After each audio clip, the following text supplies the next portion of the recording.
of hope. When did that start? The countdown thing. We've been having the countdown the whole time. You not remember it? Oh, right. Me, no. You don't even pay attention, do you? Do you even listen to me when I talk, Chris?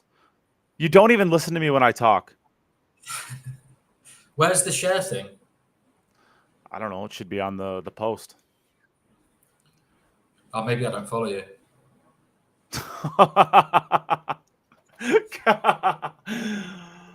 Wow, Chris. Oh, no. I got it. Wow. Feed public. What do you do? Just share it. I guess. You don't even. That's fucking funny, bro. That is fucking funny. Should we wait to see if anybody joins before we start talking? That one person watching is me, I think. I don't think anybody's ever going to join. I mean, it is us, by the way. You know, what can you do? Possibly. I don't even know. Is this microphone in front of me even the thing I'm using? I bet it's not even the thing I'm using. It's not even the thing I'm using. Why the heck is it right in front of me if I'm not going to be using it? There. Makes me look more professional. Does it go directly to YouTube as well, or do you need to do something else? No, it goes directly to YouTube as well. Oh, that's pretty cool. And then the Patreon people, they give you money to just listen to the podcast version of it. Do you still do the podcast version of it, like just the recorded one? Yeah, I still do the podcast version of it too. Oh yeah, there it is. Yeah, this is riveting stuff. What's the podcast one? What is the what? What's just the audio one? What's that on? Anything. Yeah, basically anywhere you can find a podcast. Spotify, Apple, Google, Stitcher. iHeartRadio. I think like all the normal podcast things. Oh, there it is. Yeah, because Google got rid of Google Podcasts, so you can't. You've got to use Did it get rid of Google Music too? I didn't even know Google. I'm not a music person. I didn't even know Google Music was a thing. I think it was at one point in time. Maybe it's not anymore. I don't know. I'm not a Google person either. Ron De Vera, Philippines, if I'm not mistaken. I'm pretty sure he's from. Ron, were you at Ren? I said Ron. Sorry, Ren. Were you at the Reyes Cup? I don't know exactly. I'm pretty sure you're from the. Oh yeah, he did. He says he's from Philippines still. I knew that though. I remember because you were here for the VG10 days. He was one of our. I think he found the podcast from watching our VG10 events. Oh, okay, cool. When was the last time you did a VG10? Like 3 years ago, or something? Yeah, I guess. I think the last one we did was Battle of the Sexes, and that would have ended in maybe February 2021, March of 2021, something like that. Yeah, it's been a hot second. Well, I mean, you're borderline. I mean, you're a WNT pro, but you're kind of like a borderline pro where you're kind of trying to make it, but also working a full-time job. What do you think of the virtual events if they were to start up now? Would you still participate in them?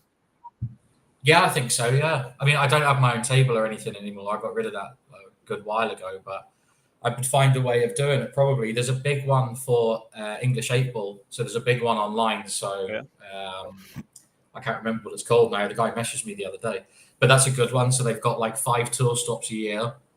You play 2 lots of 50 racks, take your best score, and I think it's like $2,000 to the winner of each tour stop, and then a bonus one for like the grand final or whatever. So it's pretty good. Arfan, he plays in it, and a few other people play in it. It's good. Sure. Yeah, it's decent. So I guess I don't know. You want to jump right in? Yeah. The last podcast we had, I think we talked about the Hanoi Open, and then we jumped into the start of the Reyes Cup, and obviously we skipped last week. I was pretty busy last week, but I think my exact prediction, if I wasn't mistaken, I think it was 11-7 or 11-8 Asia. Okay. So I got it right on. Good for you. You predicted Europe were going to be that crap. Yep. I did. It was pretty rough, wasn't it? I mean, you're a European. What do you think? Take me through it. I don't know. It was just different. My expectation of it, because all the build up, for like the last 2 or 3 years, and everybody, all the Asians saying, let's do Reyes Cup, and bugging Emily and all of that sort of stuff. My expectation of it was that it was going to be Mosconi Cup with Asia in it, but it wasn't. It was a completely different feel, wasn't it? Well, I thought it was anyway. It was just a completely different event. Yeah, I think Matchroom, I think in hindsight, I think that they really they had to make it in the Philippines. I mean, they just had to. Given the fact that it's a Reyes Cup, and obviously Efren Reyes is from the Philippines, it's got to go in the Philippines for the first year. But you cannot tell me that the way the Hanoi Open was rocking, that Emily and the rest of Matchroom was not like, Jesus, damn it, why did we not do this in Vietnam? Because that atmosphere would have been completely different in Vietnam than it was in Hanoi. Oh, massively, massively. I think, Manila. Sorry, Manila. The Philippines. I think now, after being in Vietnam and spending, a couple of months here or however long it's been, and then after watching the Reyes Cup and stuff, but just seeing the buzz around pool here and talking to like some of the other guys that spent a lot of time in the Philippines, like Darren and some of those guys, I think the general feeling is that Vietnam is now like the center of the pool world. It's not the Philippines anymore. It's like, it's here in Vietnam. Because the game's just massive here, like literally like up and down this road that I'm on. I think there's like 4 pool halls within like 500 yards or something. And there's just so many. There's pool tables everywhere, people playing everywhere all night long. It's just completely different. And that's, that's what, some of the other guys said as well that spent time in the Philippines, that they felt like this is going to be the place for the future for the game. Wow. Why? I mean, you've been there for a month. I mean, this is the first time you've been to Vietnam, right? Or did you go last year? Yeah, I've been here for I've been here for like 10 weeks now, I think, or something, maybe. But is this your first time in Vietnam? It's my first time here. I was supposed to come last year. I was supposed to fly from the US Open straight here, but I got COVID. Yeah, I remember that. So I had to pull out the US Open and then flew home. But I didn't even make it home.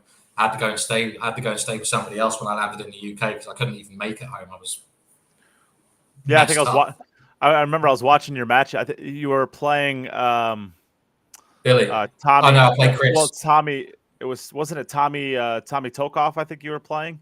You beat him. Oh right, I won that one. Yeah. And then you were supposed to play Billy next, and you played like the first or second rack or something like that, and then you just went up through two. We might have got through like 3 or 4 racks, but Billy was in a mess as well because he'd done something to his foot. So he was riding around on a mobility scooter. Yeah. Like hobbling around the table. And I was like coughing up and sweating everywhere and just an absolute wreck. So it wasn't good. He played pretty good up until the point I couldn't do it anymore, though, to be fair. But yeah, it wasn't good. So this is my first time here, yeah. Yeah, and so I guess this is a really long way of getting to. Why do you think the pool culture there is so incredible? Any idea? Any insight yet? No, because like even up until, like I said, talking to some of the other guys, until they came here last year, they didn't know either. They didn't know that it was so big in Vietnam. I don't know if Matchroom knew it was so big here either. I think like seeing the crowd at the final last year was like a surprise to everyone, a pleasant surprise to everyone. I think there was 3,000 or 4,000 people there or something.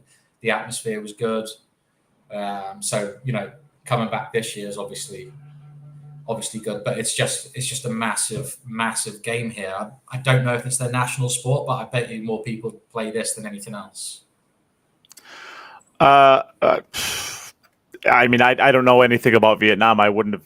I mean, if you'd 5 years ago, if you'd asked me to rank the pool crazy countries of the world, I mean, I don't think Vietnam would have been in my top 25. No, but it just goes to show you how uninformed we are. We think Europe, Europe, America, and then the Philippines are kind of like the hotbeds for it, but they're not. No. I mean, I would have said, number 1 being the Philippines, number 2 probably being Poland, number 3 probably being U.S. probably. I mean, at that point in time, but yeah, I don't know. Yeah, Jim doesn't want to join us today, so he's on a sunbed somewhere, isn't he? Oh, he's probably out to dinner with some cute little Thai boy or something like that. But yeah, it's just the game's massive here. Everywhere you go, there's pool like just everywhere. And I'm in Da Nang, so I'm not even in like this is maybe the third or fourth biggest city. So there's like I think there's less than 1 million people here. But if you go to Ho Chi Minh, which is Saigon, or you go to Hanoi, it's like bananas. It's just crazy how big it is, and there's just so many people playing. But like you said, if they'd done the Reyes Cup here, I think it would have looked a lot different. It didn't look visually good on TV the first 3 days, or it certainly didn't meet like expectations crowd wise. I wouldn't say like atmosphere watching it on the yeah. Whenever you panned over the crowd, I mean, you could definitely tell that they shoved as many people as they possibly could on the break side of the table, so that it appeared like there was more people there. But when you panned out, when you panned out and you kind of looked at the crowd, I mean, there's maybe 40 to 50 people on both sides of the table. Yeah, the use was giant. It was big, but obviously in anticipation for making sure they could accommodate as many people as possible. So it wasn't, it just wasn't what I expected when I saw it. And that I think maybe not for the Asian guys because it was their first time out there doing that thing, but when I haven't spoken to Jason or anything, but he looked a bit flat. He didn't look up for it like he normally is for Mosconi, and that might have rubbed off on a few other people. Sometimes the camera panned across to like where the guys were sitting, and a few of them are on their phones or stuff like that. So it wasn't.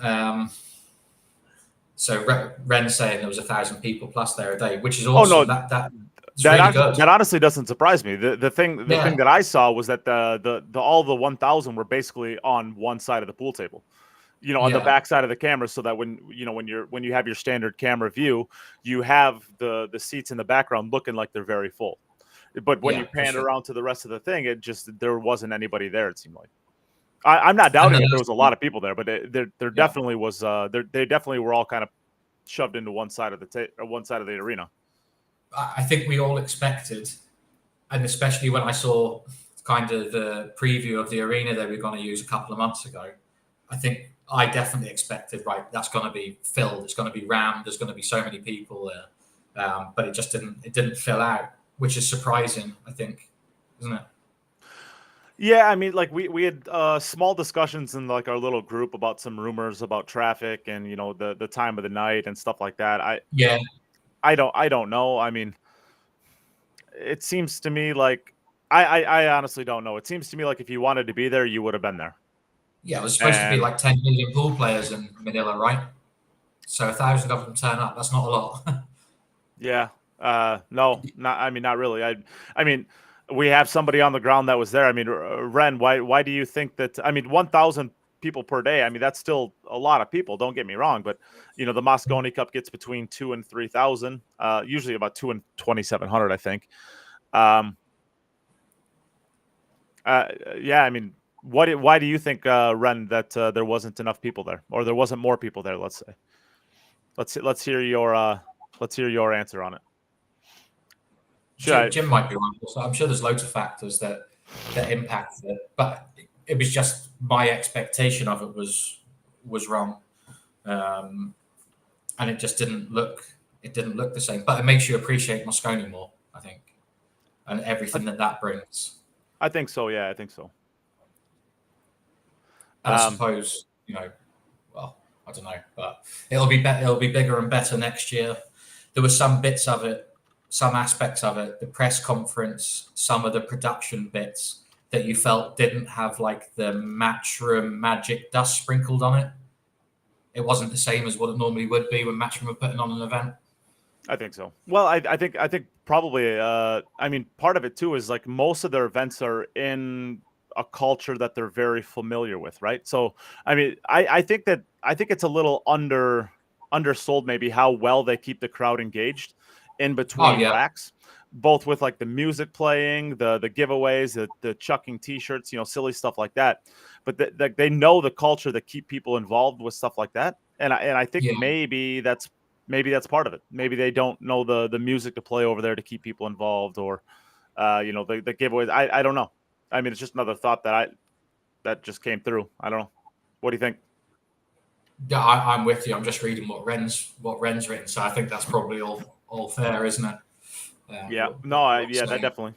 I'm assuming that Matchroom had to, kind of get the dates on the venue when they could get them, and if you're going to get them during the week, you're going to get them during the week. There's nothing you can really do about it. And I think the people they partnered up with, although they did lots of pool tournaments, 15, 20 years ago, a lot of the forward planning and stuff would have been done by them on the ground, a lot of the organisation. That's what it felt like anyway, when you see some of the bits that didn't have like the Matchroom kind of flair Sure. or the quality. But that'll be fixed next year as well. That'll be better. I think so. I think so. Yeah, it should be. It'll definitely be good. But they're locked in now over there for a handful of years, I think, aren't they? Is that what I heard?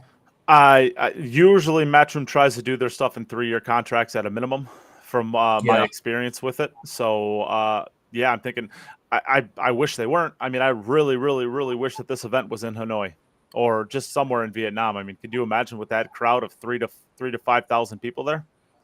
Oh yeah, it would be unbelievable. But I think the viewing figures on TV and stuff, it was actually free to air in Vietnam, so you could watch it on YouTube and stuff. But I'm sure somebody will be able to give us some numbers on the viewing figures for that, because I'm guessing there would have been, I don't know, maybe a couple of 100,000 people at least tuned in to watch Duong do his thing for Team Asia. I would like to think so. Well, there was 100,000 watching him in the Scottish Open at one point, which when he won that. So this had much more to it, the Asia thing. So there'll be, I'd imagine a couple of hundred, if not more, thousand tuned in to watch him doing it, which is good numbers, isn't it? It's great. Yeah. Well, I think ultimately we're talking about Ren said there's 1,000+ people in there every single day.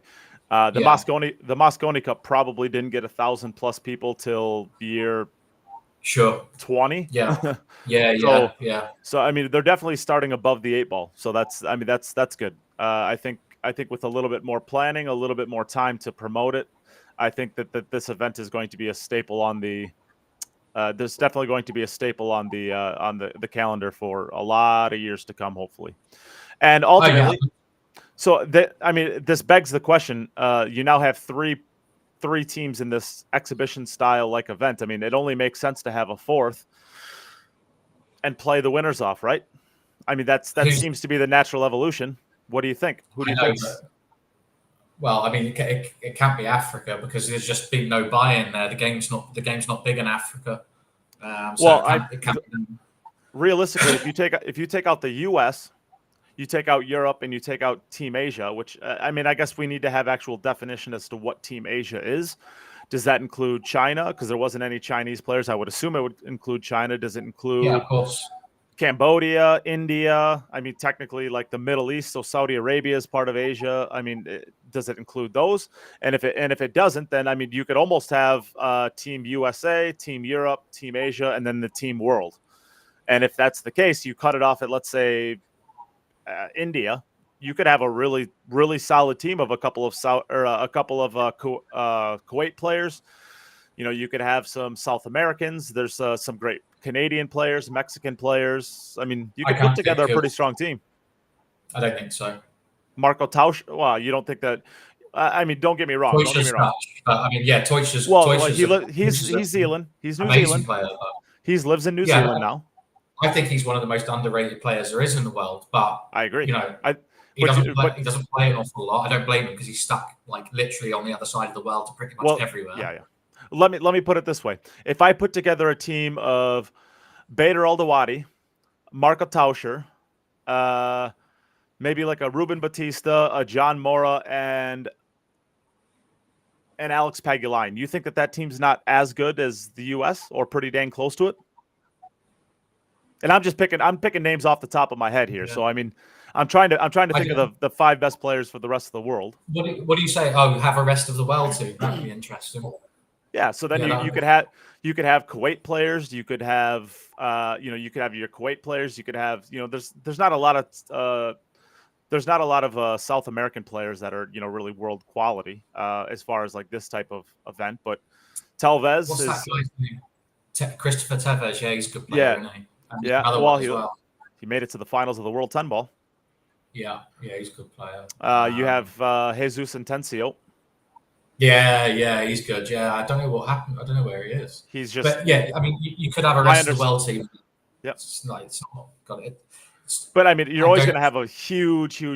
I mean, you're always going to have a very, very huge bias towards Team Asia when you start talking about just population size. I mean, you're talking about China, and it depends on if you can include India in there. But there's 8 billion people in this world, and between those two countries, there's almost 3 billion of them just between those two countries. Yeah. I don't know. I don't think Matchroom should do it. I think the Moscone Cup should be left alone, and the Reyes thing, it is what it is, but it'll always be secondary one way or another. It'll never have the history or anything of Moscone Cup, or the prestige, I don't think, or the rivalry just won't. I don't think the rivalry. Well, it's never going to have the history until it does, right? I mean, it's had 1 year. I know. But, give it 50 years. Yeah, that's what I'm talking about. So, we'll be long. And especially if it's more competitive. I mean, the Mosconi Cup, realistically, has never been competitive long term. I mean, it started out with the U.S. absolutely dominating Europe, and now it's Europe absolutely dominating the U.S. I mean, you sprinkle in a couple of years here and there. But sure, it absolutely is. But it's never truly, really been competitive for any long periods of time. If Asia and Europe are competitive every single year, I don't see why it wouldn't pass the Mosconi Cup in popularity in 5 years. Maybe. I mean, maybe it would. I don't think it'll ever do the same for me. But I've never even been to Mosconi. You and Jim and you're all like you go every year, so you know better than me. But I think just after watching it and stuff, the players, in my opinion, they just weren't up for it in the same way. The guys that had played Mosconi before, they just didn't look up for it in the same way. And it helps. That's part of it. Well, to be fair, I mean it definitely helps that the Moscone or Team Europe always has a minimum of 50% of the crowd every single year. And we can rely on Ren again. Ren, what do you think the breakdown of European fans versus Team Asia fans were in the crowd there? Give us what you think, like how many, 75-25 in favor of Asia, 85-15. What do you think the breakdown was? But, basically for the last 10 to 15 years, Europe in the Mosconi Cup has had a minimum of 50% of the crowd and a maximum of about 90% of the crowd. Yeah, it's good. We'll see what it looks like this year in Orlando, but but as far as the event itself, visually through the TV, it was 80-20, and I'm assuming that's in favor of Asia, which, when was the last time that Europe's only had 20% of the crowd? I know, but what he's saying there is there was 200 European fans in the crowd, and that definitely didn't come across on the TV. They were still in their own little separate area. So I'm not saying he's wrong. I'm just saying that I'd be surprised if that's accurate. But maybe it is. You've basically built the culture of Team Europe as feeding off of the crowd. You look at Jason Shaw. He gains his energy from working the crowd when he's there. Josh wasn't there, obviously. But, even to the point where you'll see Albin kind of hamming it up a little bit when things are going well for him. Yeah, but that's because the players themselves are excited by it. And sometimes Jason is a catalyst for everybody else. But for the others, they're quite reserved. So when you see that come out of them and they start getting into the crowd and stuff, it's a reaction. FSR's a little bit hammy, too. In a more charming way. He's like a FSR gets hammy kind of by accident almost by what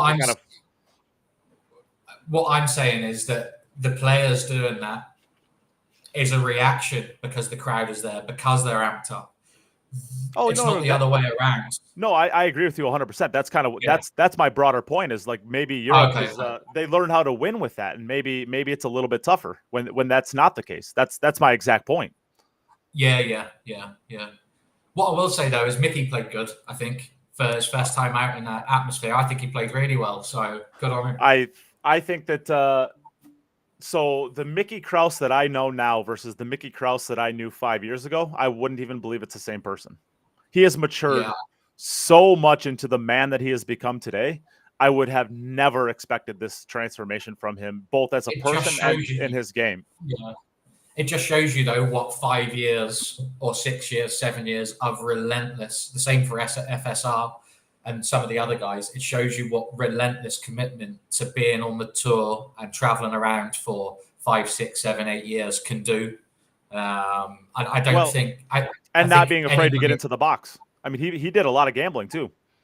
I mean, he played Oscar a handful of times. He went to the Philippines. Yeah. Just being around it, being in the right places for a lot of the time. It just shows you, though, how much groundwork, behind the scenes work, unrecognized stuff you have to go through before you can break through. I know it's different for everybody, but he's done, and Fran as well. Think of all, Fran was around for like a decade before he broke through, right? A minimum. So it just shows you that if you keep it away. I mean, it depends on what you consider breaking through. I mean, he did win some pretty huge junior titles, but no, it's a men's game. I know what you're saying. Yeah, I know what you're saying. Yeah, not age bracket stuff. Yep. Men's stuff. So it just shows you what plugging away can do. But just you hope that some of the younger guys just keep going. Moritz and guys like that. You just hope that they keep going and don't get pulled away to the dark side, if you want to call it that, to the WPA stuff. It's a lot easier to do that stuff, I think. You're saying the WPA stuff? Yeah, I mean we'll get into that because obviously that's a discussion that we're gonna have to have. But I mean the Reyes Cup. I mean, as far as visually through the TV, I thought it was a phenomenal event. Well ran again. I missed the commentary girl's crazy hair. It was kind of boring looking at her with, basic hair. But at the U.S. Open, she had like that giant hair. Yeah. No, I'm kidding, but it was fun. No, I thought the event was great. I watched probably 90% of it. I thought Aloysius Yap was. If you'd have told me on day one that he was going to be the one that got MVP, I would have told you you're smoking crack. I think he played absolutely borderline awful for his caliber on day one, and then just absolutely found a gear, which was pretty cool to see. Yeah, we haven't really seen him play like that maybe a year or so. Yeah. That's cool to see. Yeah, he got in the team like 8-9 months ago, didn't he? He had 2 back-to-back wins on the tour, I think. Yeah. So that pretty much put him in the team, and then I'm not sure what he did for the rest of the year, but I can't remember him. I don't think he did much. He made a couple of final 64s, but that's... Yeah, I still don't think that's Asia's strongest team. I still don't actually think it's close to Asia's strongest team. So if no, of course not. I mean, if you're going to make Asia's strongest team, I think the only people that I would say are definitely on the team that were is Koping Yi and Johan Chua at this point. Just because Johan Chua just seems to be playing at, a near elite, I don't want to say near elite, like near top 5 player in the world type of caliber. Yeah. And he's starting to come into his own. He's a beast. I think he's one of the best shot makers. He's definitely one of the best people to watch play at the minute. His style of game, he might not win all the time, but I think he's always going to be good to watch. And I think he'll be in the Reyes Cup a lot going forward. I think he'll get, if he doesn't qualify, I think he'll get the wild card spot quite a lot going forward for the next Do you think few he's years. the best Filipino on the earth right now? I mean, you're just talking about people who play WNT, aren't you? I'm talking about anybody. Dennis, I don't care. Well, Dennis is still alive, right? So, well, Dennis is alive, but do you know how old he is? I'm not saying he's obviously like out of his game or anything, but he's got to be 45-ish, 43 to 47. Yeah, and we haven't seen or something. Well, we haven't seen him in 3 years. We don't know what his game looks like. Well, I mean, he's doing quite well on the Chinese 8-ball. He's starting to make some progress there, which is good because there's a big switch moving to that game, and there's just so much cash. I don't think he'll ever come back to 9-ball, ever. But, he's still going. Is Biado better than Chua? Probably match play, but is he a better, ball striker, potter, attacking player? Probably not. He's just very wise now, isn't he, Beato? You see that coming out in his game more and more these days. He's just wise and just, I don't know. He's not awesome to watch, but he's he's always going to be there or thereabouts. He's had a lot of high finishes the last few years in the Predator stuff and in the WNT.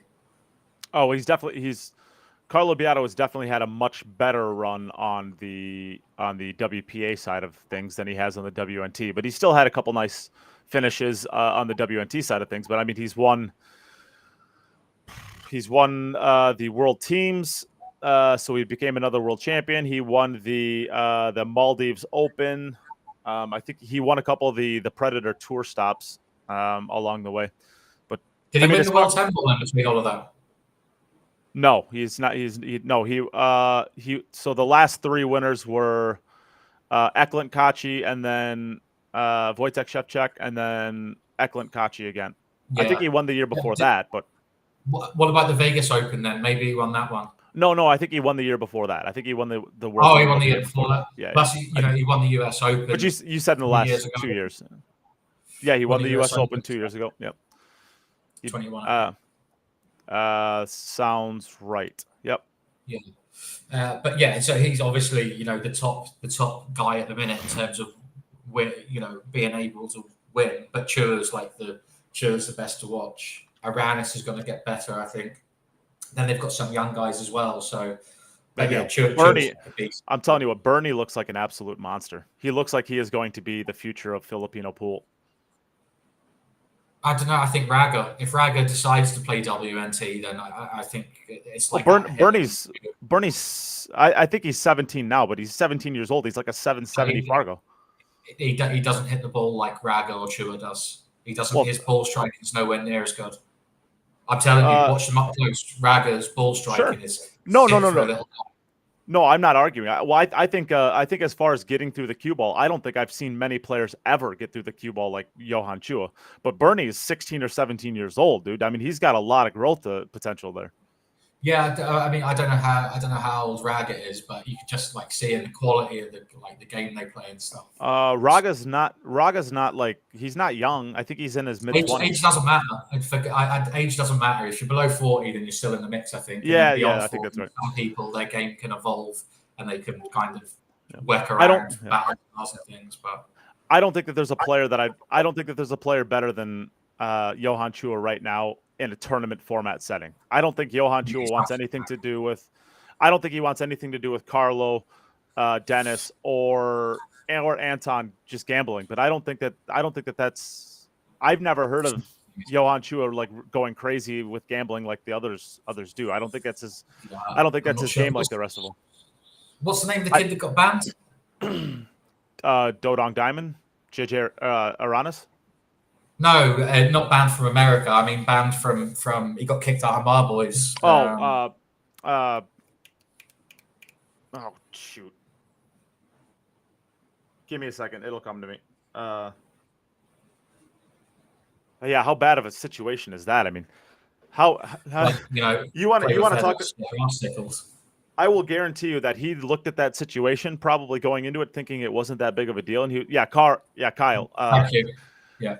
I bet he thought that was just going to be a way to score a little bankroll, and I don't think he realized how big of a decision he was making when he did that, because he is now basically. I think he's done it more than once, right? No, he did. Yeah, I don't think he realized how big of a situation it is. I mean, then he's dumb. Probably anybody who's going to do. Everybody who's going to do that literally is they've got to be dumb. I mean, sorry, Kyle, but you are dumb if you think that is a good idea to do for your career. When it happened, I saw lots of people online and lots of people that I know and respect. And I think Mike actually might have been on the fence, Pinozo. He was he summed it up pretty well. He was he's young and it's a mistake, but he's also got a bit of history in it. So do you exclude? No, you have. No, you have to. You have to. I agree. There has to be a minimum of a 3-year ban, and I think it should be a 5-year ban. Personally, I don't think it should be forever, but that's got to be a minimum, because if the success of any sport at the absolute mainstream levels is to get gambling involved. There is not a sport on earth that is popular that gambling is not completely tied to it. And if you had Manchester purposefully throwing games, it would throw an entire wrench into everything Premier League soccer. The gambling would be completely thrown out the window on it, or at least the idea of it would be. You can there can be absolutely zero sway on that. It has to be 100%. I mean, there's a reason for my money, probably the greatest baseball player of all time is not in the Hall of Fame because he gambled on baseball. You just can't do it. You can't do it. Matchroom's relationships with sponsors, especially in the UK, for the last 20 years at least, has been based largely around their relationship with gambling companies. Absolutely. So, they had old gambling sponsors. So if you bring him in and, well, you just can't bring him in, can you? You can't have it. You can't have him in your event. Because they've had Betfred, they've had Bet365, I believe. Every sponsors. Yeah. Ladbrokes, William Hill, Paddy Power, like every big bookmaker you can name, Matchroom have got a relationship with them or had in one way or another. So yeah, I will absolutely promise you that they will have relationships with none of them if this becomes widespread. You can't. Well, I mean, at least on the pool side of things. On the pool side of things, maybe you can still do it for snooker, but this is what happened like in the 90s, though, isn't it? With that match, one of the Vegas casinos sponsored the Camel Pro Tour, whatever event it was, and then all 15 of the players were in on the act apart from Earl or something, and somebody's thrown a match. What was the name of the big guy? Buddy Hall. Buddy Hall, yeah, that was a rumor, never proven, of course. But it was, if I remember right, it was like 47-1 or something like that. But even the sniff of impropriety put the bookmakers off sponsoring any more events, didn't it? So I mean, I believe to this day too. Yeah, for sure. Yeah, I mean, I think that there's a few. I think when it was in Vegas, I think there was a few books that were taking bets on the Moscone Cup, but I don't think it was many, and I think the limits were low. So I don't know. Yeah, it's messed up. Say hi. Let's say hi to all the people in the chats. Paco, you're gonna love what's about to happen. I see Paco out there. Rich, hi. William, hi. Pat, hi. Eric, hi. Sky, hi. What up? You put a shirt on. Yeah, and a hat. What is that? Who is that cute little nugget? This is my little Mexican. Nah, this is Ashley's little twin. This is how you doing, Sky? Bristol. Good. How y'all doing? We're doing all right. How's your thinking going? You got lots of brain cells moving these days, huh? Yeah, I do. When's your pick got to be in? A lot of thoughts. I don't know. They ain't told me. They haven't told you yet, huh? We're getting pretty close, aren't we? Did you book your flights yet? Huh? Did you book your flights yet? I ain't booked nothing. I got to make sure they let me play. Nah. Well, I got to play. I'm going to play, so. Yeah, I'll play soon. Well, I heard BJ could probably play for you if not. Well, got to keep them on the list. Am I on the list? No, you're not a W&T player, sorry. Oh, that's true. I should have been. I should have played in enough events. I definitely would have gave you a thought if you were on there. If you were playing. I appreciate that. I appreciate that, buddy. No problem. Yeah, you know my bar table game. It's strong. I made 3 balls in a row once. I've seen it. It. That's why you have a bar table in the background of this screen, huh? No, I don't. I have a Q-Tech Ghost case though. Ah. And a bunch of onboard apparel. I'm in a bar table behind our pictures, not behind you. Oh yeah, bar tables behind our pictures. That's true. Yeah, a bunch. Actually, I'm not sure if those are or not. Nah, it's a 9 foot. Looks like a gold crown or something. I think it's a gold crown. Yeah, it looks like a gold crown to me. Uh-oh. Oh, are we gonna get an Ashley sighting? No, probably Dax. Oh, we're gonna get a Dax sighting. He walked away, cracked the door. Hopefully, he has clothes on this time. Phew. Maybe underwear. Maybe. All right, so Sky, so what's your days look like? You said you're practicing now, huh? How you prepping? Yeah. The only time of the year I practice, I got a month. Bear, get out. You can't be in here though. I got a month. I got a month to practice. Shoot, it's been a week now. I'm already feeling good. You starting to make some balls again? Starting to make about like you now. I can make 3 in a row. Good lad. Good lad. You have any events coming up before the Moscone Cup? Are you playing anything? You gonna play the international or anything? You want to sit with Daddy? I'm going to the Beasley, and I'm going to this side. Come over here. I'm going to the Beasley, and I'm going to international. All right. Come on, put your cup up here. Are you gonna once you get out to the international, are you gonna stay out there for the Moscone Cup? Or are you gonna go back and forth? Yes, I'm gonna stay there. What's up, Dax? Say hi. You're getting big. Oh yeah. I should have got that video that video queued up of me carrying him around that pool room. You should have. That's a good one. Wonder if I can find that. I wonder if I can find that. Carrying him by his britches. That was a fun one, wasn't it? That was a fun event. That was, especially because it was during COVID. All right. So you're on. We got to ask you at least some Moscone Cup questions. We won't ask you exactly who you're looking at, but is there a list of players 5, 6, 7 long, player list long that you're looking at specifically? Yeah, I mean, of course. I just looked at, I'm looking at how the whole years went and really how they've done the whole or at the end of the year a lot because Mosconi Cup is the end of the year, so seeing who's playing best now, but got to put the whole year into thought and and who's traveling, who's playing all the events and looking at results. Who they're beating. You could get results, but sometimes you don't play nobody. But just got to look at who they're playing and everything, which I've kept up with all year. So, yeah, I mean, I don't know. Got a lot of stuff I've thought about for sure. How much will you weigh on previous Moscone Cup experience, Sky, into your thinking? No bit.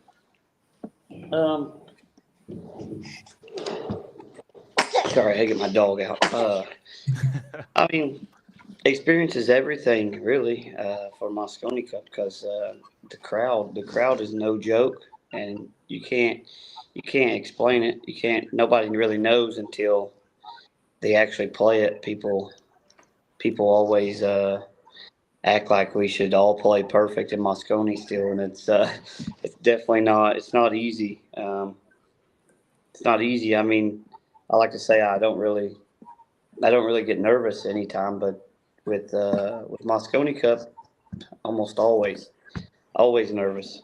It's but it's a good feeling. It's a good nervous though. I enjoy it. It's kind of like when I was a kid again, feeling like playing my first action match or something. The pressure. I enjoy it though. But yeah, I just got to look at experience for sure. And I feel like whoever I pick has probably been on the team. I don't feel like a rookie has there's an option to pick a rookie this year. So I feel like whoever I pick has been there before and has all done it. So I mean, I don't know. I'm excited to be there really. And you're like a senior player in Moscone now, right? So you've been a senior player in the US squad for a good few years now, 3 or 4 years at least in a senior role.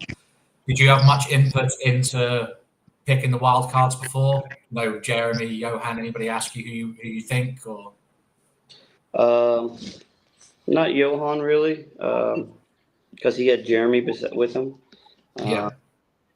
But me and Jeremy talked still them years, but wasn't I wasn't involved in the pick at all really. But with Jeremy, we definitely talked about things. Yeah, it wasn't my pick though. He's the captain, so it's his pick. But we definitely talked about things and felt he after we talked about things and did pretty much analysis on everybody of what is probably best for the team. He went with what he thought every year, and just it made sense.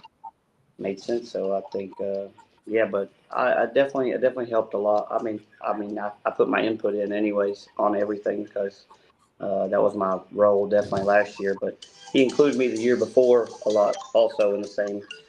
Hold on, buddy. In the same way, but I wasn't vice captain the year before, so. Sure. But How much are you involving your team this year with your decision? everything. Everything. So is it so if it comes down to it, is it your decision at the end of it, or are you taking a full kind of democracy type of look at it? Is it ultimately your decision, or are you just going to go with a vote on the team and whoever ends up with the most is it? No, it's my decision at the end of the day, and they know that. And I mean, honestly, if you know SVB, he's like, you're the captain. You pick who you want. He don't. Guy ain't gonna tell you nothing, but But I definitely asked him, and I got an answer out of him eventually. But I got an answer out of everybody, and it was kind of all mutual, kind of all thought the same. A few different points here and there, but I think I know what we're gonna do. I think. Oh, there's So a lot that goes into that. Go ahead, Chris. Assuming it's not going to be a rookie this year, when do you think the next rookie will come through into Team USA? Well, hold on, because actually I wanted to ask this question too. So, who give us 3 to 4 players of people that you're looking at as the captain coming up right now that you think could make it in the next few years, and when you think they might be ready? Well, Sam Henderson is good, but is he 17? He just turned 18, right? He just turned 18, yeah. Yeah, so still young. I would say, I think he's playing all the big events. Maybe a couple of years, 2 or 3 years. I think Landon Hollingsworth, he just played real good in Hanoi. He beat Billy to qualify, and he played really well that match. And he had a chance to beat Jason Shaw the next match, at least go hill. But he missed a couple balls towards the end where he could have won. But he played solid there. He almost beat Shane. I think he almost beat Shane at an event. Yeah, I think the one he almost beat Shane too. I think he lost like 9-7. Yeah, I don't know. Daxter, stop.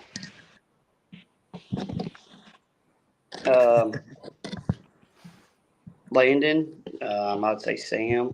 I would say within a few years, both of them. I haven't really watched a bunch of the other ones. Payne McBride plays good too. It seems. I played him once in Vegas. He played really well, but it seems like the kid's always getting better too. From what I Where's Joey Tate these days? do, what? Joey, where's he these days? Oh, Joey, I haven't. Be careful, buddy. I haven't. He's working with his dad, I think. Let's see, I He's playing less pool. haven't seen him play a whole lot recently. I think he's playing less pool. I think he's been working with his dad lately. Okay.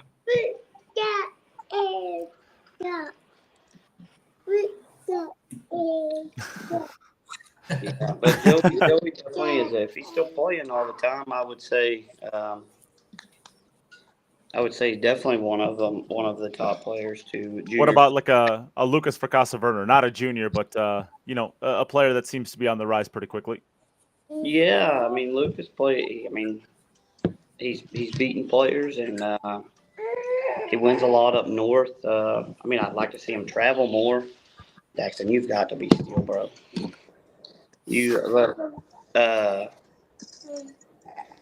Yeah, I mean, I'd like to see him travel more because I feel like the kid shoots super straight. He plays good. He breaks good. This format, really, every time I've watched him. So I mean, I would like to see him. I'd like to see him travel more. But Definitely fearless too, from what I've seen. He's not yeah, afraid to get into the box. yeah, for sure. He's always in some kind of action up there. It seems like so. I think that I see helps. more of him after 3 a.m. than I do before 3 p.m. I know that. Yeah, yeah, right. Um, I don't know. There's a few for sure that are younger, anyways, that I think have a chance in the next few years. Sure. But we'll see. We'll see. You never know. You never know how it's going to go with pool. You might just hit a brick wall and not get any better. You never know in this game. It's crazy. Sam Henderson once said in an interview that women ruin pool careers. That's That's what he said. that's what he said. That's what they say, though. They do say that. They say women run your pool game. You never know what might happen after 18, you know? Yeah. So, yeah. Hey, Dax, you want to see a video of yourself? Daxton, watch the screen. You ready? I'm gonna show you a video. As his shorts and shirt are tearing. What are you doing? Yeah, run, Dad. Get away. Temple. All right. Oh my God. I'm glad he's getting worse and worse. Oh my God. I would hate to see what he does with his cat. Oh my God. I was about to say, I bet you do some crazy stuff with your cat. Oh my God. I want to see you try to walk after this. My God. Hey, do you play full left-handed or right-handed? Hey, do you play full left-handed or I right-handed? got to fix his shorts. I'm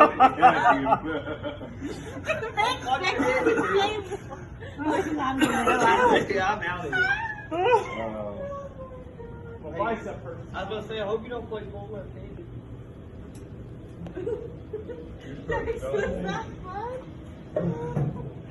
Peekaboo. No.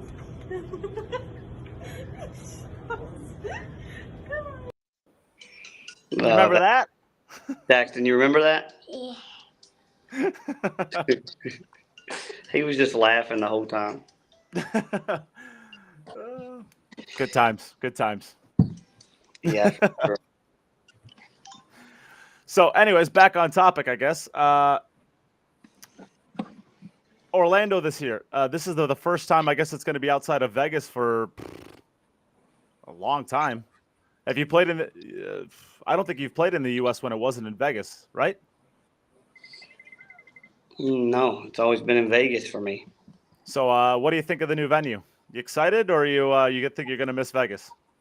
I mean, I'm gonna miss Vegas, of course. It's always been the home for me for Moscone Cup, but I played at the Tropicana, Mandalay Bay, and Bally's. I like Bally's. Yeah, Bally's was good. I like that venue. Yeah. Well, what is it now? The Horseshoe, huh? It's clean. It's a little cleaner, but it's good. But yeah, I mean, I don't know. I think it's gonna be good. It's gonna be a different scene. I think around Florida. But I mean, still a big city is probably still be Vegas like. People still gonna be ready to go early in the day. Better get those mimosa bars ready. I know that. It is Moscone Cup. I'll be finding the nearest pub at 8 a.m. getting ready for Moscone Cup. You're gonna you 8 a.m. right away. You're gonna be getting to Amsterdam. No. Not me. Gonna be going to Nam. Going to Nam. Nah. There's an inside joke for you. Yeah, right. Nah. Taking it easy. Smart lad. Yeah. Chris, got anything for him? I don't think he's going to tell us who he's going to pick. I don't think he's going to tell us who he's going to pick. Right. Say it in front of him. Who do you think he's going to pick, mate?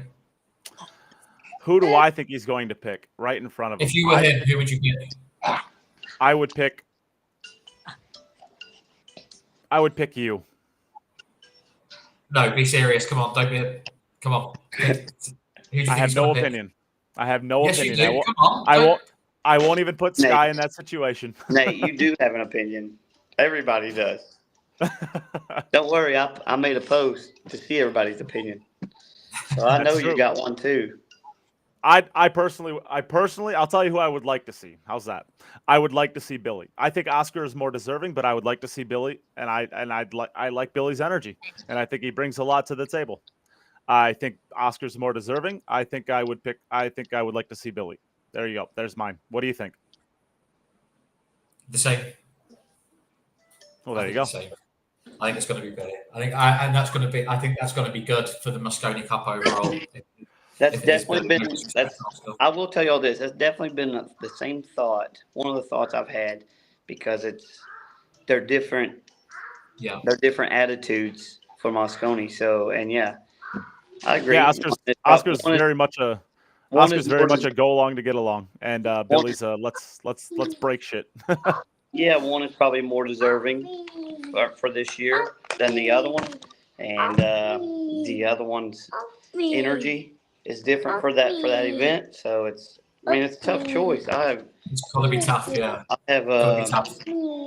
yeah, I have it's a tough choice. I don't know because there's so many. I can pick this guy for these reasons. I can pick this guy for this reason. It's tough. I don't know. Either way, It's a tough choice, right? If it was an easy choice and you only had one pick, one capable person, that wouldn't be so good overall. It's better to have that harder choice, I guess, right? yeah, exactly. It's bad either way. Let me ask you this, guy, because I'd love to pick both, but obviously. Well, that's what I was gonna say. How much is it a blessing, or would it have been a curse if you'd have had 2 wild cards and you'd have qualified in that 3rd spot instead of Tyler? Would that have been a blessing or a curse for you? I mean, either way, the way I see it was the team is going to round itself out. It is that's probably what the team is supposed to be. But it's because there was a couple events I felt like I definitely should have got more points and I didn't. So it just seems like it was meant to be. And I didn't get to play a lot of events, and I still almost made it back and made it by points. And then I was down like 27,000 points with 5 events left, and I lose by 5,000. But still, it's I tried. I mean, it just challenged myself in the last 5, and I told Ashley that. And I was really, honestly, I was heartbroken after Hanoi me not making points because it was just challenging myself. Really, that's all I do. I just to me, it just pulls a big challenge to me. So the money follows, but I just try to. Always put myself in a challenge, and that was my challenge this year, and I didn't make it, and it really hurt myself, but it is what it is. But yeah, picking the team, it would have been huge to have 2 picks, but honestly, the way it ended up, it's probably would have ended up the same team anyways. I just think it shapes itself out. I don't. Yeah. Well, Tyler did win 2 events this year. That's pretty impressive. Back to back, too. Yeah. Yep. Yeah, he did. And he played good. He played good. Yeah. Chris, anything else for Sky? No, he's got his hands full there, so I think we should let him go. Yeah. Yeah, I got to go get the kids ready, get them some food. Well, I'll ask you one last question on the way out. How much joy did it bring you watching Team Asia beat on Team Europe? I mean, it's not really joy. I mean, it sucks because we didn't win last year and get to play. So, I mean, to me, it's just event we didn't get to play. I don't really care. Yeah, I mean, at the same time, it also sucks because Europe kind of gets a warm-up match before the event, before Moscone to play us. So that part sucks because we're not getting a warm-up match. But there's obviously a couple tournaments right before Moscone, so that'll help us with the competition. But I think, I mean, Asia's got to be the favorite, I'd say, on paper. But honestly, I personally thought I couldn't bet on it. But I thought that I kind of favored Europe because of the experience. Maybe if it was Moscone crowd, USA and Europe crowd with Asia and Europe playing, I think Europe wins because that actually puts pressure on Asia where I don't think they really had pressure on them.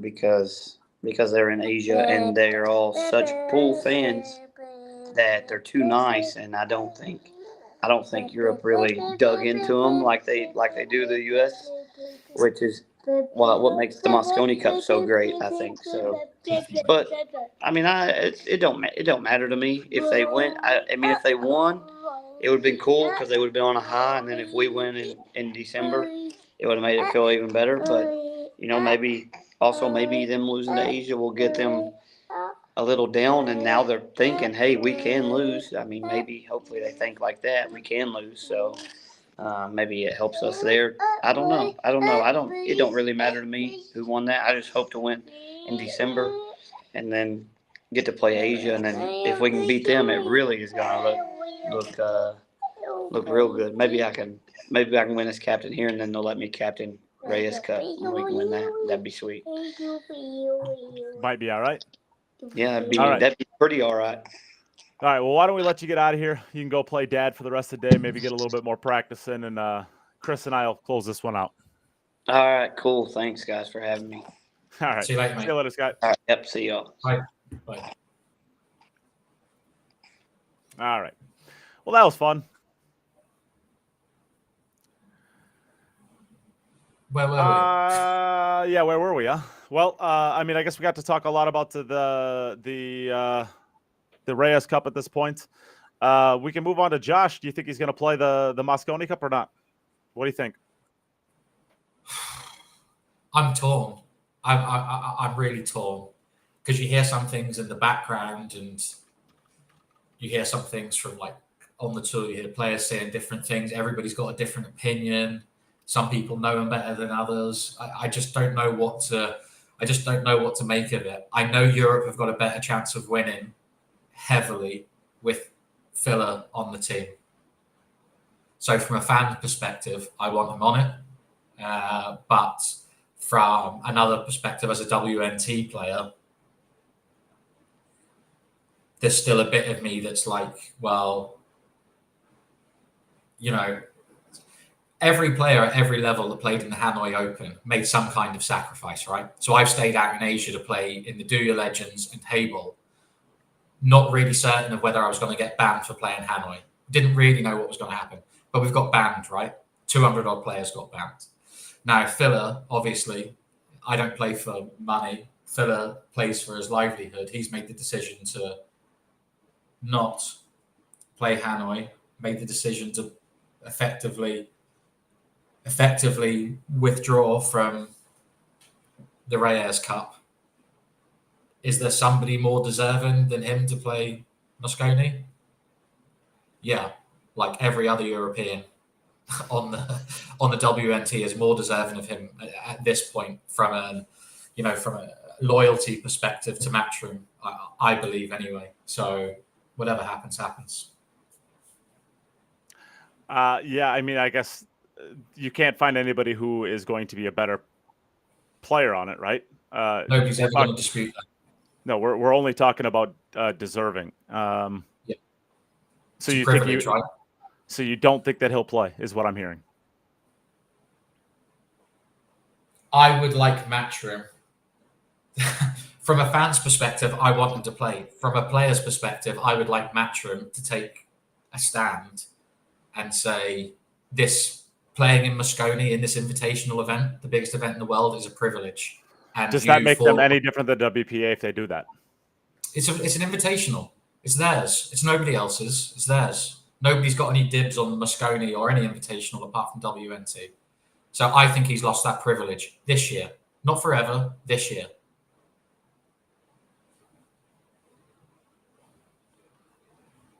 Do you not think so? You disagree, right? I disagree with the idea that if we're going to get angry at the WPA. Now, let me start out by saying I don't want him to play either, but for different reasons. Yeah. I just think that if Matchroom starts going the same route as telling people that they don't think that he can play,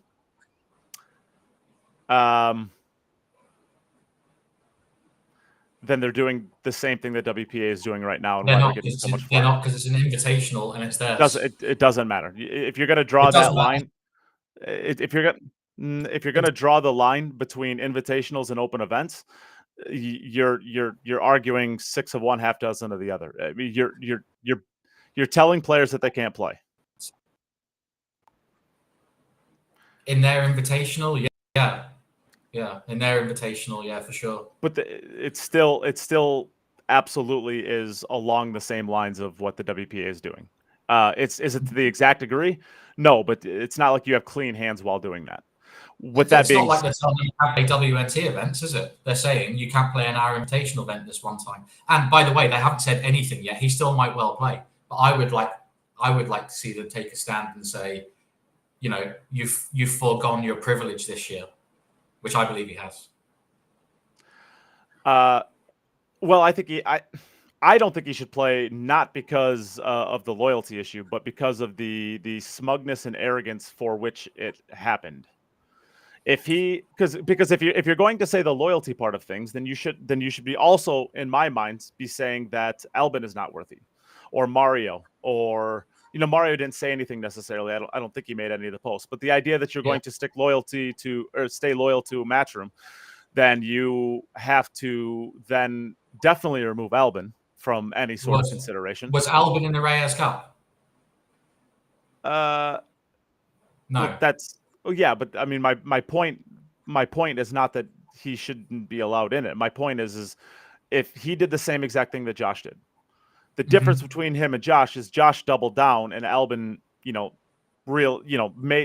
apologized, said he made his mistake, whatever. If you're going to remove him for that specific reason, I think that you have to remove any of the WNT players then that at least made a public statement that went back on it. But you could draw a more cloudy line to anybody who is a WNT pro that is also participating in WPA sanctioned events.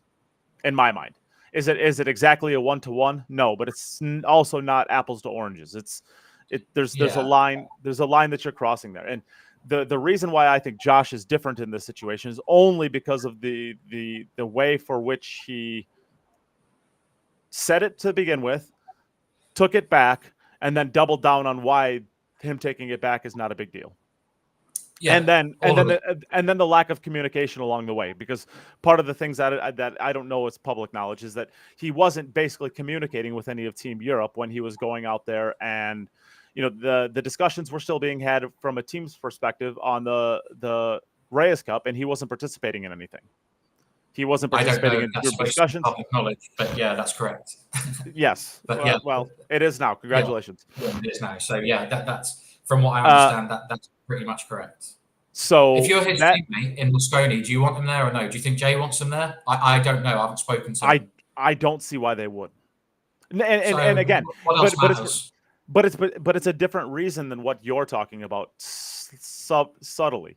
Like you're saying because of the whole he made the post, he went back on it, and he needs to have some loyalty to Matchroom. And mine is because he needs to be able to accept the things that he did and understand that it's going to affect his teammates, right? I'm not saying that he needs to do anything, because he doesn't. People can do whatever they want. What I'm saying is that playing Moscone in Matchroom's Invitational is a privilege.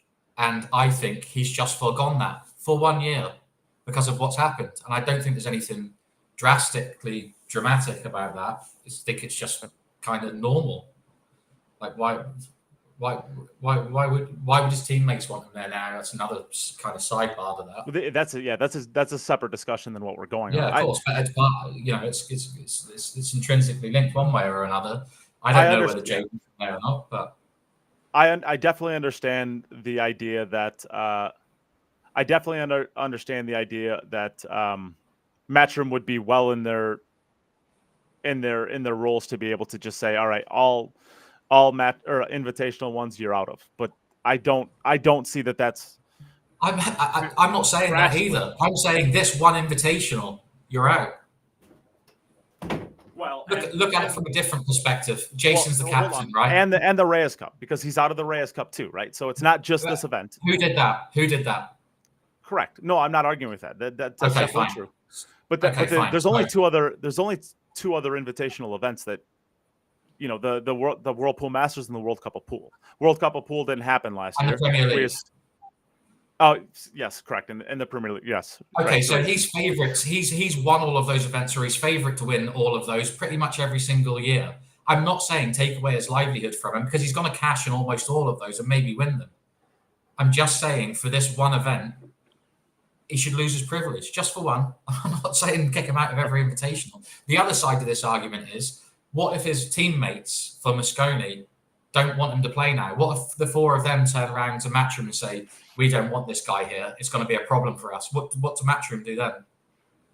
Say it's not your choice, he's playing? Yep. Maybe. You have to. I bet you, if that conversation happened, they wouldn't. You have to. If he qualified by points, and if he it's a completely sham. It's a completely sham event and a completely sham ranking system. If not liking somebody can completely remove you. Now, if it's a wild card thing, sure, all day long. But like if BJ Ushiri, because I'll guarantee you that BJ Ushiri is liked less from Team USA than Joshua Filler even to this day is liked by Team Europe. And if BJ Ushiri would have qualified by points, absolutely nobody on Team USA would have wanted to play with him. But they would have had to have. You just have to. Yeah, okay. I mean, I don't see how you can draw a line between those two things necessarily, but I kind of see what you're getting at. But I'm just saying there's so much of this situation where there's a lot of stuff stacked up against him for playing. And back to your point a moment ago about the contractual stuff, Matchroom put up one statement that said one thing due to contractual blah blah blah, and then they modified it later. Right, so I don't know what's in that, whether they felt like they couldn't say it or whether they felt like that statement should be reserved for a later date, or whatever the the case may be. But it seems like there was some bylaw probably in the contract, and you have the contract in front of you. Well, not in front of you, but like you have the contract because you're a WNT pro. I've obviously seen plenty of those contracts. They're all basically the same from what I've seen. But I'm not familiar enough with it to know if they're talking about the contract, there must be some sort of bylaw that has some sort of upstanding professional contact or upstanding professional conduct. Yeah, there's loads of that in there. Yeah, something like that. Yeah, there's loads of that in there. To me, it seems like that is probably what they're referencing for legality purposes. Because they're not going to. I mean, if Josh decides to end up suing them for whatever reason, they're going to end up having to point to something in the contract that says this is the violation and this is why we made our decision. It's not going to come to that, is it? I wouldn't think so. He's going to sit out. He's going to sit out one invitational. Two. Well, we're talking about two now. Why two? The Reyes Cup, and now we're talking the Moscone Cup. He didn't sit that out. You think he sat that out, or do we have a different definition of what sitting out means? He made his decision, and that led to him sitting out. Now this time he's being told to sit out. Maybe, I don't know. I'm just saying. I think they should tell him to sit this one out.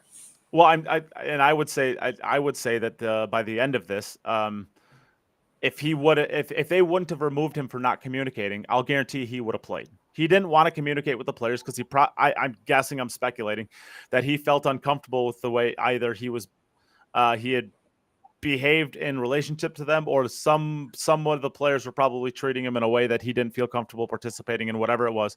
But I would just about guarantee you that if they did get to the point where they weren't going to kick him out, he would have played. Okay, well, I mean, I think we all know people within the game, and I've had a variation of that, where he might not have wanted to play himself for a slightly different reason, but also because he felt uncomfortable for one way or another in that environment. Who knows what's true? Only him and Emily and maybe a couple of others know exactly what's true. Carl, Jason, maybe. But at the end of the day, he just has to sit one out, and everything will be forgiven, I think. Don't get me wrong, Matchroom might want him to play this time. They might let him play. From a fan's perspective, I want Europe to win, so I want him to play for that reason. But it may not happen. I don't know. I guess ultimately I don't want to see Matchroom get to the point where I think that Matchroom has so far taken the public high ground at just about every turn. Now, behind the scenes, are they purposefully ignoring potential negotiations? Yes, maybe that's the case. But as far as publicly, they have always taken the higher ground, and they had said from the beginning that they're not in the business of banning players. And if you then go into, well, it's an invitational, so we can ban them if we want. The idea that, well, because it's an invitational, we can. It's not a ban. You're just not invited anymore. Invitational. No, it's a ban because he already was invited. So they would have to take that invitation away. Who knows how it actually works contractually? I don't know. I can't remember. I haven't actually read my contract. I never read it. I just signed it. And remember that the Whirlpool Masters, it's an invitational event, but they don't give away 16 random spots. They give away ranking spots, and then there's a few wild cards. So they would be taking his Whirlpool Masters invite away because he's absolutely high enough rank that he would have been one of those invites. I think that would be wrong. I think that would be wrong. Well, what's the difference between them taking that invite away and this invite to the Moscone Cup away? That's where I don't see the difference. It's a team invitational fucking 6 weeks after he's decided not to play in another team invitational. Well, I don't understand how there's real, there's a correlation between those two things. You've decided not to go to one, left them in a bit of a bad spot. So the Reyes Cup, I agree with you that he put the team in a bad spot. Correct. Okay. You're saying it's a team invitational, but 3 spots are not invitational; they are qualified. Yep. The Masters has, let's say, 14 qualified spots, 16, but it's an invitational. I think, isn't it? There's 18 total, and there's some prelim games, isn't there? Is that how it went last year? So they've changed the amount of players in every year. Changes slightly. Yeah, I think that there was 24, and then there was 16. I think as right now the current format, I believe, is 16 players. Yeah, I might be wrong on that, but there was 24 for a few years with some players getting buys. But let's just say it's 16 for simplicity's sake. That is an invitational event as well that you can qualify for. I look at the Reyes Cup and the Moscone Cup the same way I'm looking at the Masters, because yes, they're invitational events, but you can qualify a guaranteed spot. So if you're taking away a guaranteed spot that you qualified for, that to me is telling you that you're banning them. And if you're banning them, you're doing nothing different than the WPA side of things, and what you've said kind of basically from the beginning that you're not in the business of doing. So I mean, they're just being told they can't play in one event that isn't. God, I was going to say sanctioned there, but that's all up the wall now, isn't it? But yeah, right. One non-ranking event, you're telling them they can't play in a non-ranking invitational, which the qualifying criteria are linked to it. But hey ho. I just look at that as banning them, and if you're banning them from a spot that he qualified for, you're no different than the WPA. Well, but banning isn't always wrong, is it? I mean, people need to be slapped on the wrist every so often is required, isn't it? But what is he getting banned for ultimately? What would he be getting? And this is where I draw the line. And I know it. I'm in this case banning him because of his actions detrimental to the tour, not based off of him making a statement and then he made a statement of loyalty, went back on it, but his doubling down and then the lack of communication is the reason why I would say he's not worthy of the Moscone Cup. Not for the act of him actually doing it, the act of him then going on and doing it over and over and over and over and over again. Because I think that Albin is plenty worthy of the Moscone Cup because he made a statement of loyalty, went back on it, apologized, it's over. Where I draw the line on this, and it's further down the line, but it's Josh's inability to take responsibility and to double down. But that is why I believe that it's worthy of him being banned from this particular event because of his conduct afterwards. So we agree. Correct, but for different reasons. Yeah. But the subtle part of it is I think Matchroom is not banning players for the sake of not having enough loyalty to them. It's banning him for the way that he is treating his teammates as well as the tour as a whole. It has a detrimental effect to the tour as a whole. There's stuff in the contract about that. Correct. you know, it's come to a point now where, in the balance of, you know, what's right and wrong, and everybody's got a different view, should he be allowed, whoever gets, correct me if I'm wrong, Moscone Cup now, you get 20k for participating and 40k each if you win. Is that right? Correct. Okay. Do you think he should be guaranteed 20k, which in the balance of probability, Europe are the favourites? So do you think he should be guaranteed 40k bonus, Christmas bonus? I don't. I don't either, because not because of the statement that he made and going back on it, but all of his actions in totality up until this point, to me, point to him not being worthy. Like, so Simon Ayer says if he qualified and didn't break any rules, he should be in whether the players like it or not. I agree with that wholeheartedly. What I would say is that there is enough actions detrimental to the tour in the contract, all that, you know, that legal jargon speech, that I believe he's gone over the line of many of those different bylaws that you would have in there that basically says, okay, his actions are detrimental enough to the tour itself to where you can say, all right, he has broken rules. And that is why you're justifying him being removed. Albin has not done that because he's apologized and blah, blah, blah. I know Simon. He's a smart guy, and he's a big fan of the game and snooker. He's a big fan of all Q sports, I think. He's a smart guy. But it just goes to show everybody's got a slightly different opinion on what should happen. Ultimately, at least, you know, it's going to be down to Matchroom or Matchroom contracted players as to what happens. That includes Josh too. Yeah, I mean, I hope that he doesn't play. I hope that he doesn't play because I think that it sets a bad precedent that you can be a bad teammate and a bad ambassador to the tour and have zero repercussions. See, and I think what Simon's saying there, if he brought the tour into disrepute, then fair enough. I would say it's kind of borderline, and it's different for everybody, right? Because the same rules do not apply to everyone.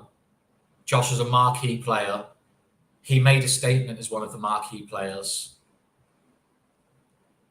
We don't really know the truth, but if he pulled out of Reyes Cup or effectively pulled out by inaction, I would say that's kind of bringing things into disrepute a little bit. You know, it's not positive for the tour, it's negative.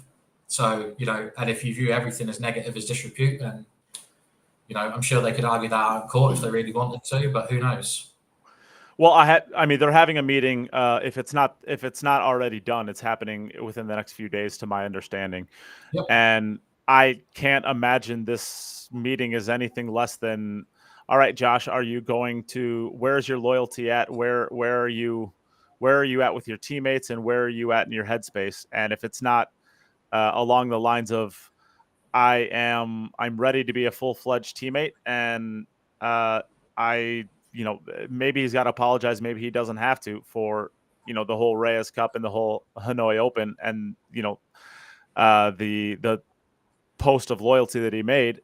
If he doubles down for a third time, I don't see how he could ever get in. I feel like he almost has to go, not crawling back to a Matchroom, but you know, at least showing some bit of remorse, or, you know, at least the understanding that, yeah, I didn't handle that in the correct way, and this is why, and this is what I'm going to do going forward. I have to assume that there's got to be something along those lines that's going to be necessary for him to be able to be trusted at the Moscone Cup. For sure. I think this is maybe where, even reading some of the comments that are getting posted, I think this is where there might be a slight misunderstanding about what Matchroom are. Matchroom as a company are a promoter, and they are the driving force behind the WNT, which is a tour. And now we have the WNPNC, I think it is, and we've got the what's the regulatory body? The PRA. Yeah. So all of these things are, but you know, all of these things are underneath that Matchroom umbrella. And Matchroom are a promoter. And if you're not promoting it and you're fucking it up, that ain't going to land well. Whether you're a boxer with a Matchroom contract, a snooker player on WST to a certain degree, but definitely the guys on the PDC, on the darts, you know, Ronnie O'Sullivan could probably get away with what Josh is doing. That's probably the list. Of course. Maybe Tyson Fury. Maybe I don't know if he's a matchroom boxing contracted athlete, but no, he's not. But Anthony Joshua is. So Anthony Joshua is. Yeah. With promoters, there are different rules for different people. Although Anthony Joshua keeps getting beat up. Promotion. Sorry? Anthony Joshua keeps getting beaten up, though. So maybe he doesn't have the sway he does. Yeah. Yeah, it's not good. Yeah. I think if Ronnie O'Sullivan were to do this, maybe he could get away with it. I think Ronnie's done tons of shit over the year, way worse than this. I don't think that there's anybody else that has the gravitas and the ability to get away with it. Is I guess Josh definitely doesn't have it. Not in pool. There's nobody in pool. I don't know that Shane. I don't know that Shane would have it. I don't think there is a pool player alive that would have the kind of. But different players are worth different values to the promoter, right? Absolutely. So guys like me are worth nothing. It doesn't matter if I leave WNT and go to WPA.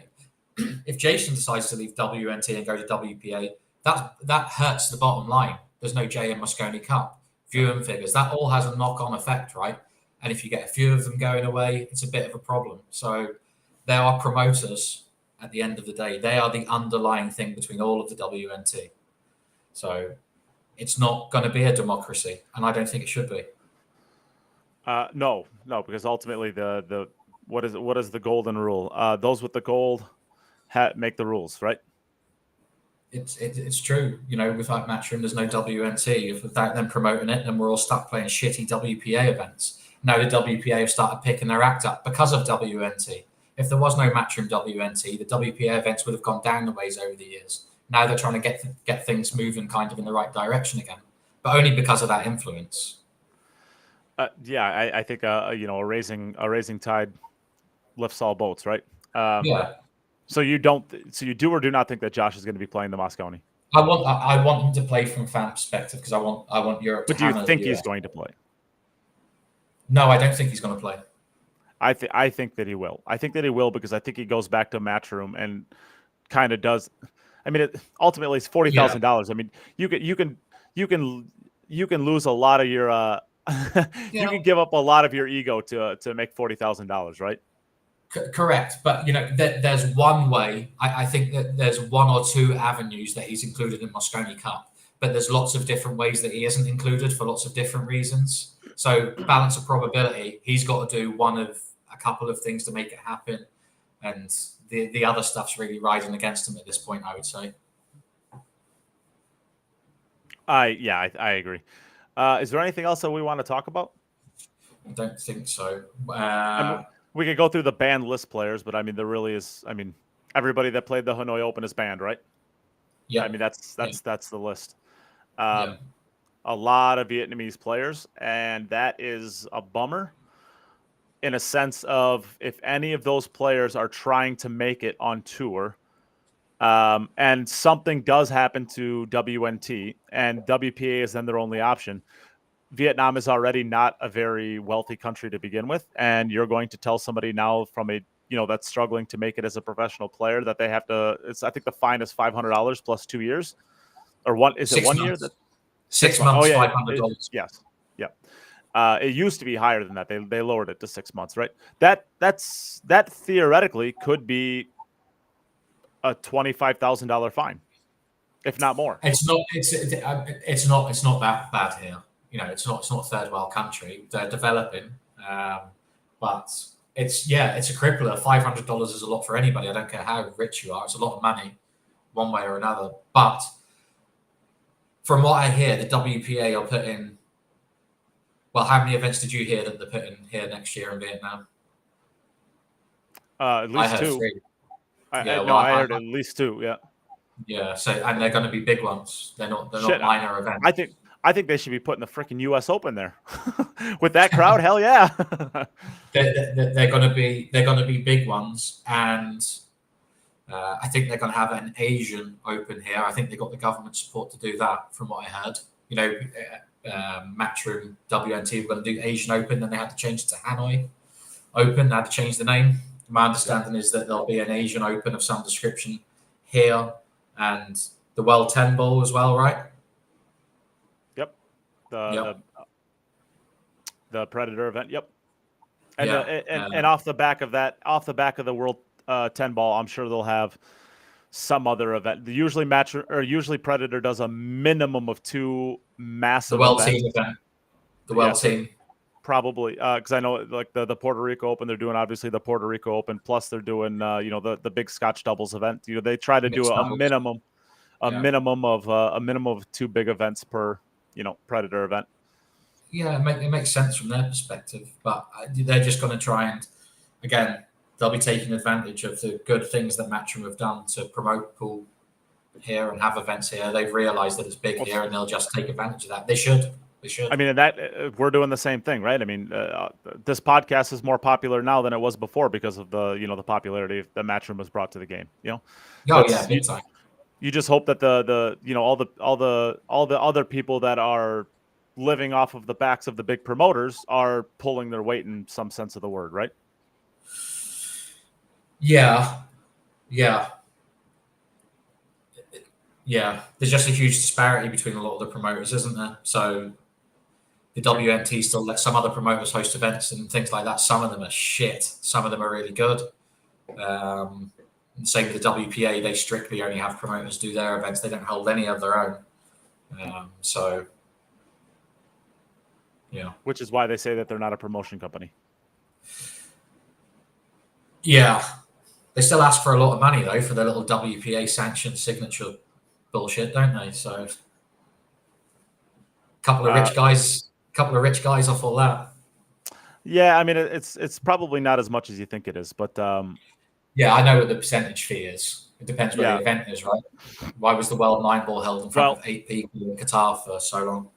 And I have a couple of the different WPA board members and close connections that they'll reach out to me after every podcast I do, and they'll say, well, this actually isn't the case, and this, I get both sides of it, which is good. It gives me, but they also fail to appreciate that their sole, like the Maldives Open, for example, you cannot be the governing body and still allow Carlo Biauto to not have his money. No, you can't do it. You're supposed to be guarantor for that money. That money should be an escrow or whatever you want to, whatever country it is, whatever the way they work it. It's got to be guaranteed. That is your job. Your job is to preserve the integrity of the game and all that goes with it. And if you're going to say that you're going to do that, and that's why you're going after Matchroom to maintain that, then you better have your hands clean. And that is a massive amount of money that is not paid out to one of your champions. But if you call yourself the governing body, but you practice very little by way of governance, that's why they've lost credibility with players and things. It's pretty straightforward. And then you've got other guys like Pinozo and guys that really know about the game and how everything's structured in terms of governance. They could probably tell you a different story in terms of the mistakes they've made. I'm not picking out Mike, obviously, but there's lots of people that could tell you, the mistakes they've made. It's not uncommon. It's not uncommon to. It's not uncommon. No, I mean, it was an open secret for a lot of years that whoever cashed high at the U.S. Open may or may not get paid. Yeah, I mean, that was the case for years and years and years. It was an open secret that it's not uncommon. I mean, you're talking about years of a dereliction of duty if that's what your job is, to guarantee the payouts of events, and that's like part of your policing actions. What happened to the Maldives and Beato? He wasn't paid. He wasn't paid for winning it. I mean, the story I heard was there was a new incoming government that decided that the previous government's commitment to paying out that event, because it was predominantly a country-backed event for the payouts. The new incoming government decided that they didn't want to acknowledge the previous government's commitments, so he wasn't paid. I don't exactly know where that is at this point in time. I haven't kept up on it, but that was what happened with that event. So it doesn't do you any good to be a governing body if you're picking and choosing where you want to put your focus in. It's got to be black and white. It's got to be all or nothing. So you got to wonder, this huge push by the WPA and the guys at Hayball, who are very trustworthy and reputable from everything I know about them. But you've got to wonder what the Olympic Committee are going to think when the WPA present their case for having cue sports in the Olympics, or pocket billiards in the Olympics. If they ever go digging around the WPA to see how well they've performed in their duties, they're going to find a lot of shit, right? Yeah, I just don't know how much of that is prevalent to the pool world and how much of it is widespread in other industries. I mean, every industry is going to be ripe with corruption if you look deep enough at it. I mean, that's just the case. Yeah, the pool world's been full of charlatans for like 3 decades now, hasn't it? It has, yeah, absolutely, it has. I just don't know how unique that is to our industry. Yeah, because I mean, if you want to consider us experts in our own industry, I don't know anything about breaking, but they made it to the Olympics. I don't really see how breakdancing is breaking or break dancing. Well, that's what they call it. The cool kids call it breaking. I do that, yeah. Yeah, they get super offended if you call it breakdancing. It's not breakdancing; it's breaking. They made it to. I mean, they made it to the Olympics, and they couldn't even. I still don't even know the full story behind that Australian breakdancer. I know that she was like a historian of breaking, and I don't. It's got to be a stunt. She's got to be a comedian or something. She's got to be pulling a stunt. I mean, I don't see how you could. I don't see how you could go into that doing that without it being a ruse. And they basically took something that could have been a legit thing and basically made it a clown show to the point where, what the heck is it doing there? If the IOC, my point is that the IOC clearly doesn't do their homework on a lot of stuff. Okay, no, fair enough. Yeah, that's a good point. Yeah, no, fair enough. That's my broader point out of that. Yeah.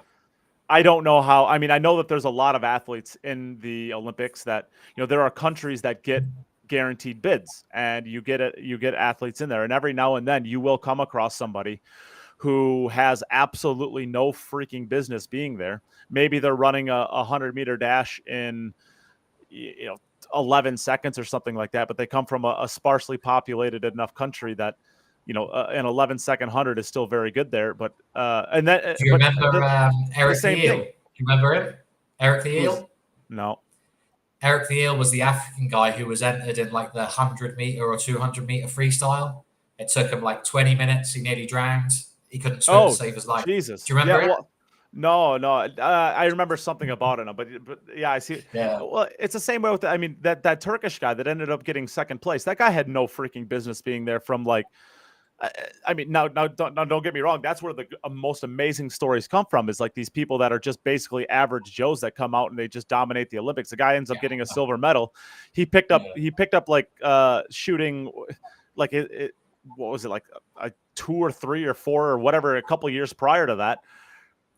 Gets a bad divorce, decides he wants to take it up, and next thing you know, he's in the Olympics getting a silver medal. I mean, like, he had no business being there either, realistically, when it comes to like. It's bullshit, isn't it? At least our game, although it's got a lot of assholes in it, at least it's skillful.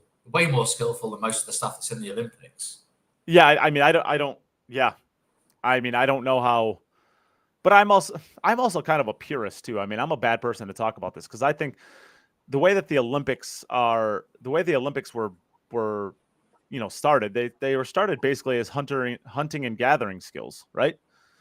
And now it's just kind of into whatever's popular in the world today. And I think that, I mean, the Olympics are great for that because, I mean, obviously it gets everybody together, but I still really like the idea of the Olympics being a hunting and gathering type of competition, and the World Games I would like to see take up the rest of them. I would like to see the World Games because the Olympics more, but and I like the World Games as well. And I think, Appleton will tell you, and maybe Kelly Fisher as well, that's one of their best achievements, winning the World Games. It's huge. I don't won for your country, right? Yeah, you win it for your country, and I don't get the fascination with getting it into the Olympics. To be honest, I don't see it. Pinozo explained it to me once, but I wasn't really following. But he was making good points, but I wasn't following.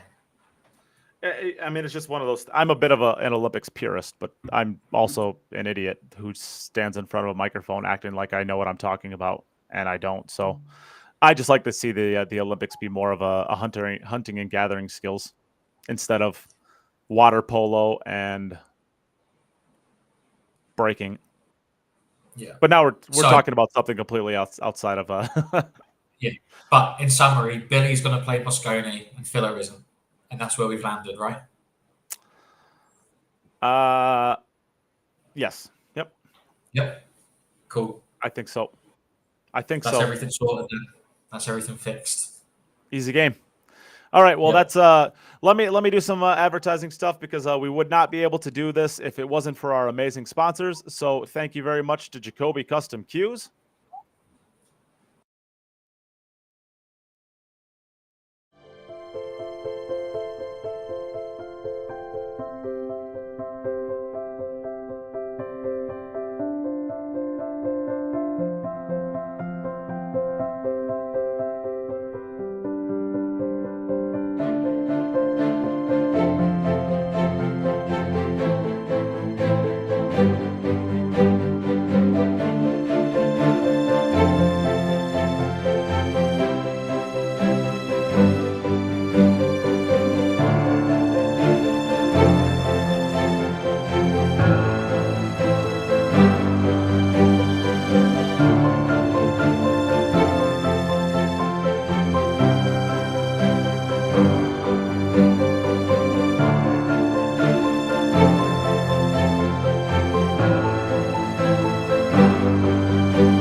So thank you, Jacoby, for your continued support of the podcast. We'll also give a shout out to Insight Performance Coaching, Billiards Digest, Salado, Digital Pool, Onboard Sportswear, Horo Tips, and Littman Lights.